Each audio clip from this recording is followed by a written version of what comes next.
Hello and welcome to another episode of JJ Adventures in Traveling.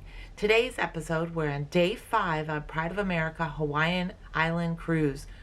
But before we get started, if you like my videos, please click that like button. And if subscribe to my channel, it really helps me out. Now on to day 5, we're in Kona, Hawaii on the Big Island today.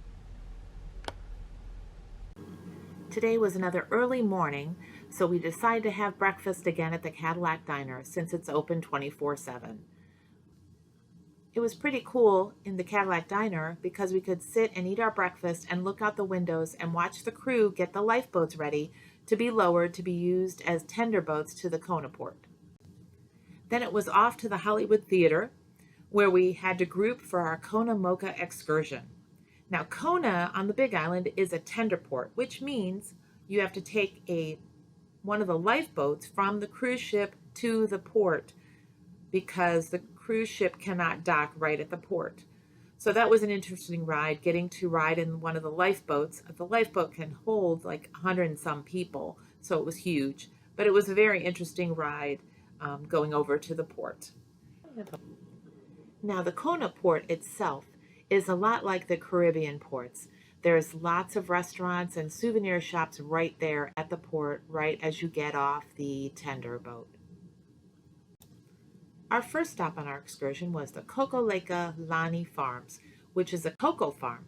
So it was really interesting to learn how cocoa grows on the island and how they harvest it and turn it into soaps and chocolate. You can even hold the scoop for a photo op if you need something for your Instagram or your Facebook page. This is Brownie. This is Brownie, and Goldie will be jumping up in a hot minute. Here she comes. There you go. No. One knocked the other one out. Oh, she does. Brownie's the kapuna. She's the elder. Yeah. Come up here, sweetheart. Come on, honey. She's not coming back now. Yeah. Well, Who would like to hold the scoop? I mentioned that they're feral. They're not really pets. We don't name them except for a couple because Miss Brownie and Miss Goldie who really express certain personalities, performing personalities. But other than that, we'll have 50 to 100 wandering the farm at any given time. We do have this brood of about 20 that kind of hangs in this area, and they come along and peck at the seed. We toss them a couple times a day.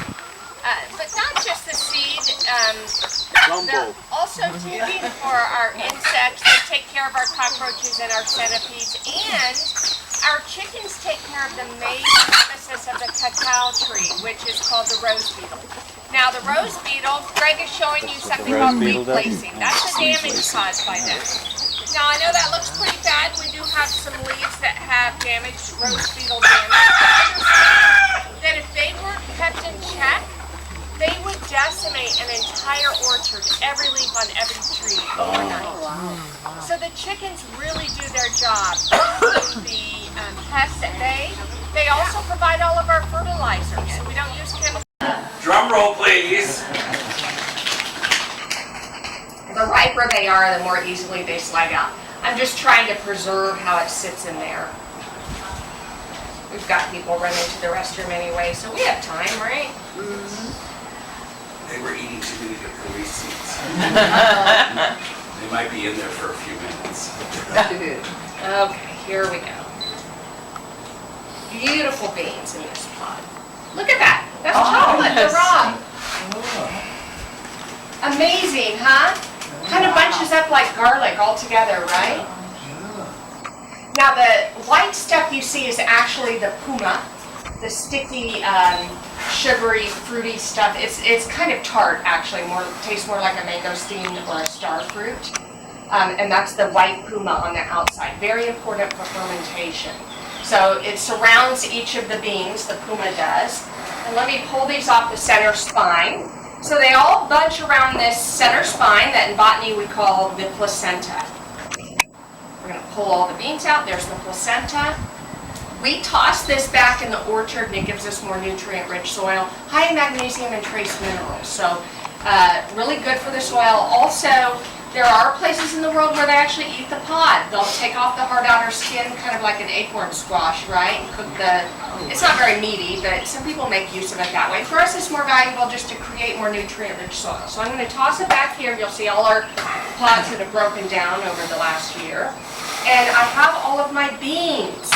Let me do a cross-section of a couple of these so you can see how they sit inside that puma. Yes, you're right. This is a beautiful. I pick them right. I do. I would have thought that one wasn't ready. So there's the cross section of the bean sitting inside the puma. What color is the bean? Purple. Chocolate is a purple fruit. See, you can tell your doctor you're getting one of your daily fruits and vegetables eating dark chocolate. What do we know about purple fruits and vegetables? They're good for you, right? High in antioxidants. And with cacao is the most prolific producer of theobromines of any other plant in the world. Theobromines are really actually crucial for heart health and the circulatory system and brain health. So yes, I'm not joking when I say you're getting one of your daily fruits and vegetables eating dark chocolate. This is why they tell you eat dark chocolate, drink red wine, live a long and healthy life, it's the antioxidants, right? Now, how do we get this into a chocolate bar? Well, here's our process. So I mentioned that the puma is important for fermentation. Coffee, you're going to learn at Kona Joe's, we call it a fermentation that also has a sticky substance on the outside of each coffee bean. But it's not a fermentation when they're getting rid of that. They're just rinsing it, right? So they rinse it all out and then dry it in the sun. With cacao, it's a true fermentation. So what we do, we'll get, and actually the Mayans and the Incans perfected this. They would take 50 to 60 pounds of raw, wet cacao beans and wrap them in banana leaves, put them in a wood box on the ground, holes in the bottom of the box for drainage, and the peanuts start to ferment. So that puma is going to heat up a bit, and the sugar yeast in there is going to contribute to the fermentation. So you stir it once a day, make sure it maintains the right temperature and the right amount of yeast, and then after 2 weeks, all that puma is going to sweat away and drain outside the bottom of the box. And then we just have our fermented cacao bean. They do need to be dried in the sun at that point. We spread them on screens here on the farm, and they're going to dry to the point, a low moisture level. We want less than 10%. So once we have less than 10% moisture in the cacao beans, we know that they can be stored for quite a while. Some beans, and depending on where they come from, need to be stored to age over 6 months. So ideally you're going to wait 6 months before you roast them. Depending on the bean though, you can roast them a little bit sooner. But during those 6 months, if you're storing them in burlap sacks, that's perfect. You can ship them to other parts of the world where they make chocolate. You know, cacao only grows between 20 degrees above the equator and 20 degrees below the equator. So that small band around the world, and no chocolate for you. Excuse me, everyone. So Yesterday they laid an egg in the garbage can. So the Europeans have perfected their confections, right? And there's chocolate ganaches, but they can't grow the cacao. So, now, speaking of chocolatiers, let me digress just for a moment because I want to explain, as in part of my explaining our process for making artisan chocolate, how some of the commercial chocolate makers operate. So your drugstore chocolate bar that you're used to, that you've had since you were a kid, it's yummy, right? You know, you're used to a certain flavor. It's a candy product, right? But it's not artisan chocolate. So the big commercial chocolate producers will take cacao beans from all over the world. They will put them all together, homogenize the flavor by running them through a bleach wash or an alkaline wash, right? That mellows or homogenizes the flavor, but it also takes out all of the flavor notes that you expect depending on what your orchard has produced that year, the climate, the rainfall, that sort of thing, kind of like a fine wine, right? But we want to keep that with our beans. We want to see what we've created, what we've grown here in our volcanic soil in Hawaii, right? Again, commercial chocolate makers mixing beans from all over the world, and 70% of the beans for the world market of chocolate come from the east coast of Africa, the Ivory Coast of Africa. This is actually unfortunate because those governments there have their hand in the cacao industry. It's a commodity owned by the government, and so the farmers are just slave labor who harvest all the beans, bring it to the government, who are actually they're paid at will. And a lot of child labor happens as well. So it's really important you look for that fair trade label on your chocolate bar. So again, back to artisan chocolate. Now, what we're going to do, once we've dried our beans in the sun, and they can be shipped anywhere, we're very focused on the bean to bar movement. So we're not shipping them far, we're just sending them over to Oahu. Bean to bar, meaning the farmer has a hand in the final product. So where we grow our cacao, where we ferment the beans, dry them in the sun, and where we produce our final chocolate bar are all right here in Hawaii. That's a little bit. I think that's why. We just send our beans, our dried beans, over to Manoa Chocolate. They are our chocolatier on Oahu. And what they're going to do is they're going to roast the beans. Roasted beans here. They roast the beans, and then they're going to separate the winnowing on the outside. Now let me explain what I mean by that. So here's a roasted bean. I've got all that goo on my fingers. Here's a roasted bean. Now listen. Hear that crackling sound? That's the winnowing, or the skin on the outside. It's kind of like a peanut skin, just a flaky skin on the outside of the nib.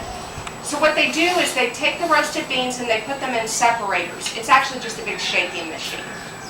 The shaking machine shakes all the beans, and then there's a fan running in the bottom, and it blows the winnowing, which is all this flaky stuff, up and out. They send the winnowing back to us. We use it for something else that Greg will talk about in a little bit. But what they're really wanting to narrow things down to is this very valuable, precious nib. The nib is the base of all chocolate. Now, if you've had cacao nibs before, they're very bitter. It's pure chocolate, brittle, bitter. I actually like them. I put them in my granola bars that I make. But these are the nibs, and they have that rich, dark chocolate smell. Once you roast, you get that chocolate smell, right? Now, how do we get this to a smooth chocolate bar? Well, we're going to take all the nibs, or Manoa does, and they're going to slowly melange them over several days. Very slow process using stone ball grinders, melanging them. Again, your commercial chocolate makers speed up this process. They just blend them super quick. They're in a bit of a hurry, I guess. Everybody wants their chocolate bar from the drugstore, right? And you expect it to taste the same now as it did when you were a kid. Nothing wrong with that. Like I said, it's a candy product. But they speed up the process by blending the nibs super fast, and they're not as smooth. We want a very low grit level in our cacao liqueur. So if you're slowly melanging it over several days, such as Manoa does, you get a very smooth and creamy cacao liqueur. And that creates a very smooth and creamy chocolate bar. Now, in order, hey, you're nuts. I yelled at Aggie a couple weeks ago for coming out too soon. As soon as they come out with the chocolate, people ignore me. And I have a couple more points to make.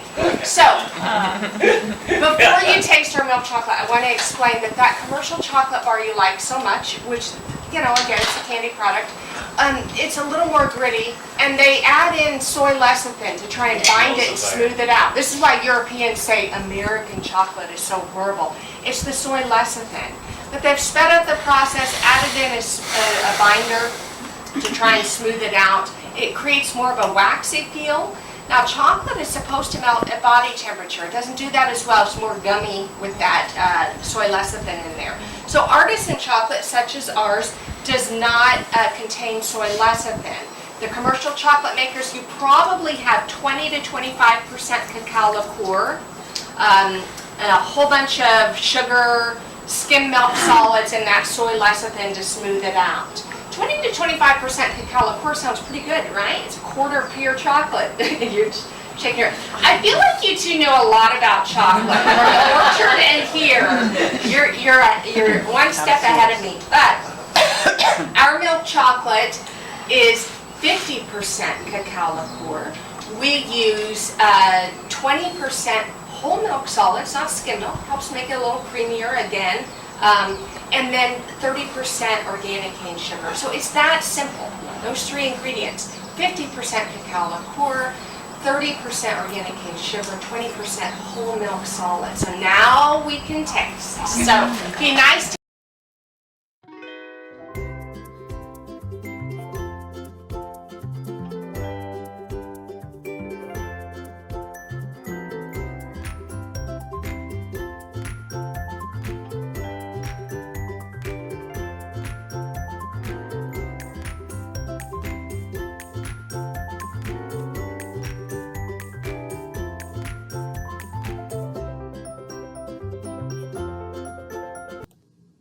Our next stop was Kona Joe's, where we got to see how coffee was grown on the island. One interesting fact that we found out is that light roasted coffee actually has more caffeine than dark roasted coffee. So just an interesting tip.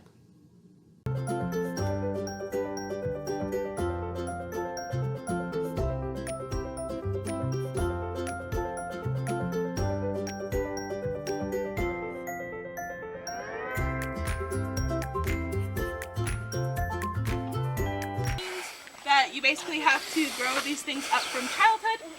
That means that all of those trees down there are below the age of 30. Coffee trees grow to be over 100, so we've got quite some time on all of our trees down there. But yeah, you're going to notice this tree looks a little extra stumpy. That is actually because we've gone through our pruning season. We go through certain sections of our actual field and basically prune them back every 3 years. That's basically going to give our trees a little bit of a facelift. Naturally, after 3 years of actually picking off of and just kind of messing with all these trees, they tend to look a little bit more sparse. So by basically pruning back, you're going to get some fresher branches and it's going to be able to produce a little bit more. And as long as you have a really nice stable foundation, you can pretty much do that as often as you want.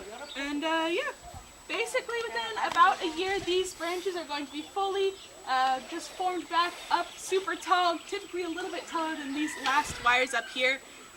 But to really get into actually the cultivation, typically at about a year we plant them in the soil and then eventually allow them to grow up a little bit taller. And then eventually, once they're about this height, we actually split their branches and actually interloop them into this wire system. So if you happen to see a trellis tree that has its original trellis, it's actually going to have this wire running through the actual tree. So this is a relatively new one, so it's still going to be on the outside. So that does actually mean it's going to be acting as a support still. So if we happen to get a large gust of wind, this is going to help support some of our branches, especially a little bit further up here. And yeah, it's just kind of like an extra little thing there. And yeah, typically after like 5-ish years, they're good to go. And we start to kind of see them as picking trees.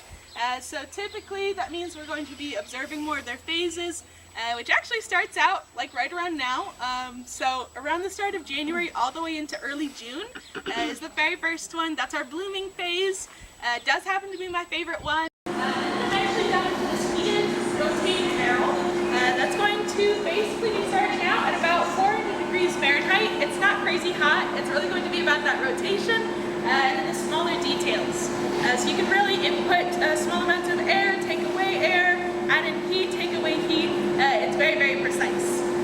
So basically, whenever they actually enter into the actual barrel, since these beans are of a different temperature and it's a very sealed in area, that temperature actually plummets really, really fast. That's actually exactly what we're looking for.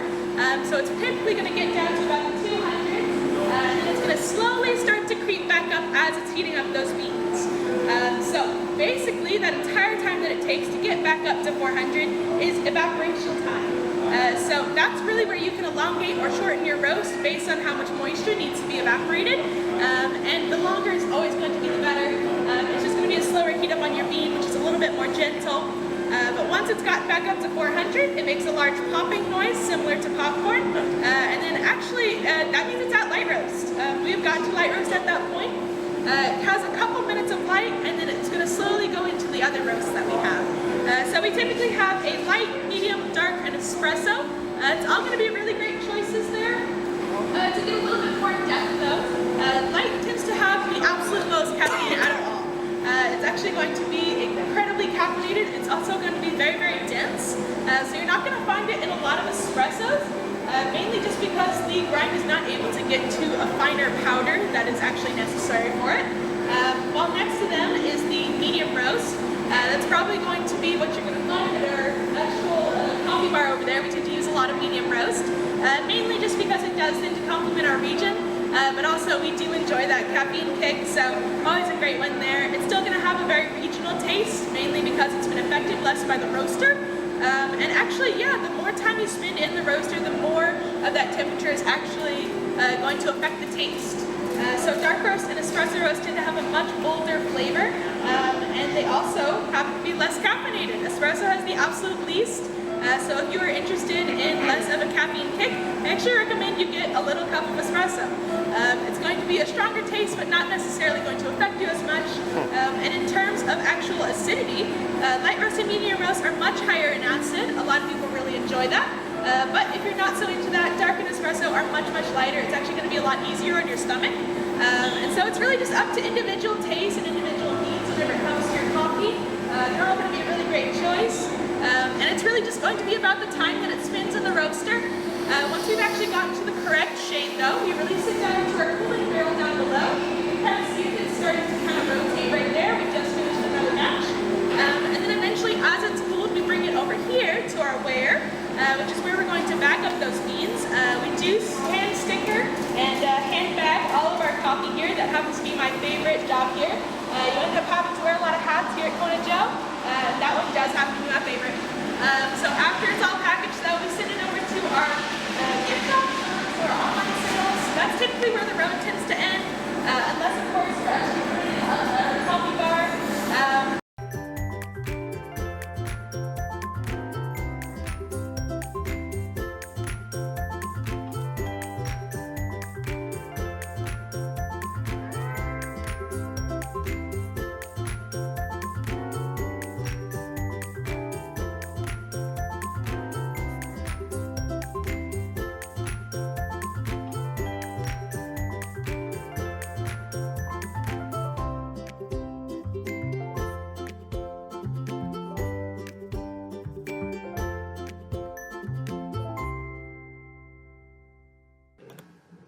We had lunch at the Cheeky Tiki.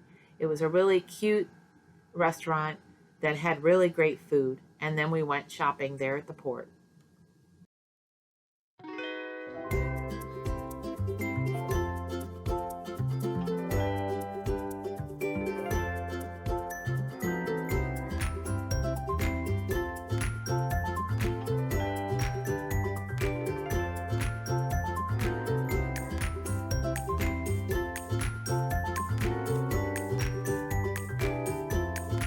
After catching the tender back to the cruise ship, we came back to our cabin to find yet another cute towel animal left by our room steward.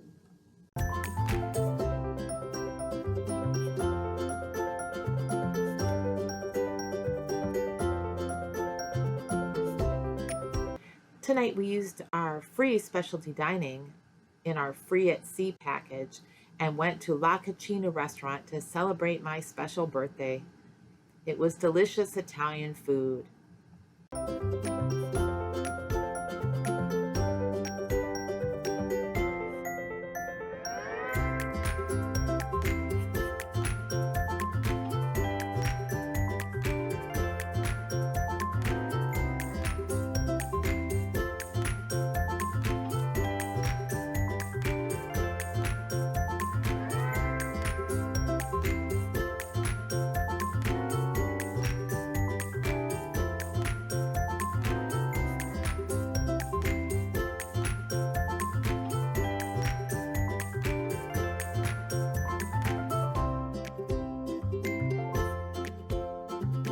Well, I hope you enjoyed today's episode, and please stay tuned for more episodes on our Hawaiian trip. See you then! As always, if you like my videos, please think about subscribing to my channel. Click the notification icon to get notified when I post new videos. Smash that like button on this video if it really helps my channel out. And if you have any comments on my video, please enter them below.